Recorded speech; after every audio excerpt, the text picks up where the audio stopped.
لاہور میں زہر خورانی سے ماں اور 3 بچوں کی پراسرار ہلاکت کی تفتیش میں 2 نئے کردار اور اہم انکشافات سامنے آ گئے ہیں۔ بچوں کی ماں نے زہر اپنے ایک دوست سے منگوایا۔ خاتون نے زہر بذریعہ پارسل براہ راست اپنے گھر منگوانے کے بجائے کالج کی سہیلی کے گھر منگوایا تھا۔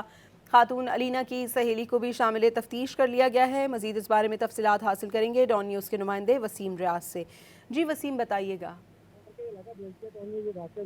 جس میں ماں اور بچوں کی تفتیش میں 2 نئے کردار جو ہے اس کے انکشافات جو ہے سامنے آئے ہیں۔ بچوں کو ماں نے زہر اپنی ایک دوست وسیم سے ایک بار پھر سے رابطہ کرنے کی کوشش کریں گے۔ لاہور میں زہر خورانی سے ماں اور 3 بچوں کی پراسرار ہلاکت کی تفتیش میں 2 نئے کردار اور اہم انکشافات سامنے آ گئے ہیں۔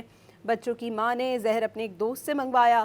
خاتون نے زہر بذریعہ پارسل براہ راست اپنے گھر منگوانے کے بجائے کالج کی سہیلی کے گھر منگوایا تھا۔ خاتون علینا کی سہیلی کو بھی شامل تفتیش کر لیا گیا ہے۔